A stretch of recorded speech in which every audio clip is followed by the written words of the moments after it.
വീട് വെക്കുന്നവർക്കും വാങ്ങുന്നവർക്കും കോളടിച്ചിരിക്കുക. വിലയിൽ വരുന്നത് വൻ കുറവാണ്.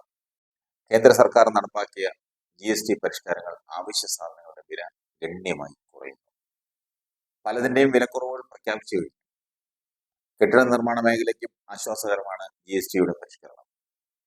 വീട് നിർമ്മാണത്തിന് ചെലവാകുന്ന തുകയിൽ ചതുരശ്ര മീറ്ററിന് 1000 രൂപ വരെ കുറയുമെന്നാണ് ഇപ്പോഴത്തെ വിലയിരുത്തൽ. പ്രധാനമന്ത്രി ആവാസ് യോജന പദ്ധതിയിലൂടെ എല്ലാവർക്കും വീട് എന്ന ദൗത്യത്തിന് സഹായകരമാകുന്ന രീതിയിലാണ് GST പരിഷ്കാരം ഏർപ്പെടുത്തിയിരിക്കുന്നത്. റെസിഡൻഷ്യൽ, റീറ്റെയിൽ, റിയൽ എസ്റ്റേറ്റ് മേഖലയിൽ ഇത് ഉണർവുണ്ടാകും എന്നാണ് ബിൽഡർമാരുടെ പ്രതീക്ഷ. നിർമ്മാണ ചെലവ് കുറയുന്നതോടെ ഈ മേഖലയിൽ വീട് നിർമ്മാണവും നിക്ഷേപവും വർദ്ധിപ്പിക്കുമെന്നാണ് വിലയിരുത്തൽ. കെട്ടിട നിർമ്മാണത്തിലെ ആവശ്യ വസ്തുവായ സിമന്റിന്റെ നികുതിയിൽ കാര്യമായ കുറവുണ്ടായതാണ് ഏറ്റവും അനുകൂല ഘടകം. സിമന്റ്, റെഡിമിക്സ് കോൺക്രീറ്റ് എന്നിവയ്ക്ക് 18% നിലവിൽ GST. പുതിയ GST പ്രകാരം 10% കുറവാണ് ഉണ്ടായിരിക്കുന്നത്. അതായത് 8% മാത്രം മതി. ഇഷ്ടികകൾ, ടൈലുകൾ, മണൽ എന്നിവയുടെ GST 18-ൽ നിന്നും 5% കുറഞ്ഞു. പെയിന്റുകൾക്കും വാർണിഷുകൾക്കും 18% പുതുക്കിയ GST. പ്രധാന നിർമ്മാണ സാമഗ്രികൾക്ക് GST കുറയുന്നതിലൂടെ നിർമ്മാണ ചെലവ് 3 മുതൽ 5% വരെ കുറഞ്ഞേക്കും. അതൊരു വലിയ കുറവാണ്.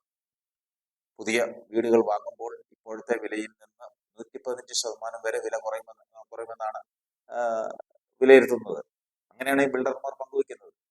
ഇതോടെ വീടുകളുടെയും ഫ്ളാറ്റുകളുടെയും വില സാധാരണക്കാർക്ക് താങ്ങാനാവുന്ന രീതിയിലേക്ക് മാറും.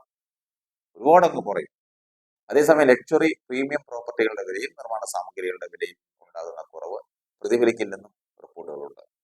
അത് കാശ് കൊടുത്തേ പറ്റും. എന്നാൽ റിയൽ എസ്റ്റേറ്റ് മേഖലയിൽ കൂടുതൽ നിക്ഷേപം ഉണ്ടാകുമെന്നാണ് പ്രതീക്ഷ. TV, fridge, scooter, bike, car എന്നിവയൊക്കെ കുറഞ്ഞ വിലയ്ക്ക് വാങ്ങാൻ പറ്റും.